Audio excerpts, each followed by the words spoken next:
ಇನ್ನು ಮುಂದೆ ನಿಮ್ಮ ನೆಚ್ಚಿನ ಧಾರಾವಾಹಿಗಳ ಫುಲ್ ಎಪಿಸೋಡ್ಗಳು ಸನ್ ನೆಕ್ಸ್ಟ್ ಆಪ್ನಲ್ಲಿ ಮಾತ್ರ. ನಿನ್ನ ಹೊಡೆದಿದ್ದಕ್ಕೆ ನನ್ನ ಕ್ಷಮಿಸ್ಬಿಡು ರಮ್ಯಾ. ಸಾರಿ. ರಮ್ಯಾ, ನೋವಾಗ್ತಿದೀಯಾ ನಿನಗೆ? ಏನಿಲ್ಲ ಅಣ್ಣ. ಸುಳ್ಳು ಹೇಳ್ತಿದೀಯಾ ನೀನು?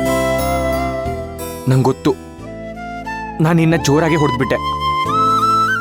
ನಿನ್ಮೇಲೆ ಅಷ್ಟೊಂದು ಪ್ರೀತಿ ಇಟ್ಕೊಂಡಿದ್ದೀನಿ ರಮ್ಯಾ ನಾನು. ಅದಕ್ಕೆ ಹಾಗೆ ನಡ್ಕೊಂಡ್ಬಿಟ್ಟೆ. ನೀನು ಓದುವಾಗ ನಾನು ನಿನಗೆ ಪೆನ್ಸಿಲು ರಬ್ಬರು ಏನು ತಂದ್ಕೊಡ್ಲಿಲ್ಲ. ಆದ್ರೆ ರಾಧಿಕಾ ಹಾಗಲ್ಲ. ನಿನ್ನ ಡಾಕ್ಟರ್ ಮಾಡಬೇಕು ಅಂತ ಹಗಲು ರಾತ್ರಿ ಕಷ್ಟಪಡ್ತಾ ಇದ್ದಾಳೆ.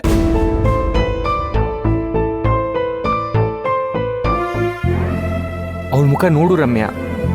ನಿನ್ಮೇಲೆ ನಂಬಿಕೆ ಇಟ್ಟಿರೋ ಅವಳನ್ನ ಮೋಸ ಮಾಡಿ ಸಾಯ್ಬೇಕು ಅಂತ ನಿರ್ಧಾರ ಮಾಡಿದ್ಯಾ?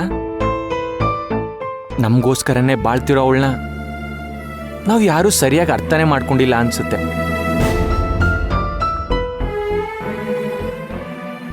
ಅನ್ಸೋದೇನು ನಿಜಾನೇ ತಾನೆ.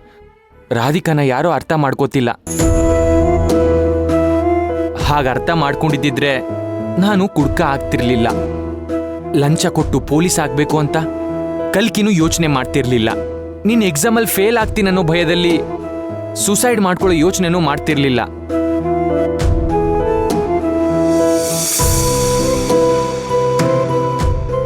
ನಾವೆಲ್ಲರೂ ರಾಧಿಕಾ ಆಸೆ ಪಟ್ಟಿರೋವಾಗ ನಡ್ಕೊಂಡು ಅವಳಿಗೆ ಖುಷಿ ಕೊಡಬೇಕು. ಚೆನ್ನಾಗಿ ಓದು. ಈ ವರ್ಷ ಎಕ್ಸಾಮ್ ಚೆನ್ನಾಗಿ ಬರ್ದಿಲ್ಲ ಅಂದ್ರೆ ಮುಂದಿನ ವರ್ಷ ಅವಕಾಶ ಇದೆಯಲ್ಲ ರಮ್ಯಾ. ಆದ್ರೆ ಪ್ರಾಣ ಹೋದ್ರೆ ಮತ್ತೆ ಬರುತ್ತಾ? ಅದಕ್ಕೆ ಅವಕಾಶ ಇದೆಯಾ ಹೇಳು? ಇಲ್ಲ ತಾನೆ?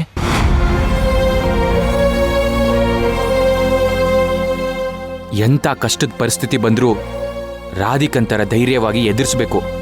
ಅದನ್ನ ಬಿಟ್ಟು ಸೂಸೈಡ್ ಮಾಡ್ಕೊಳ್ಳೋ ಯೋಚನೆ ಮಾಡಬಾರ್ದು. ನಾನು ಒಂದ್ಸರಿ ಸೂಸೈಡ್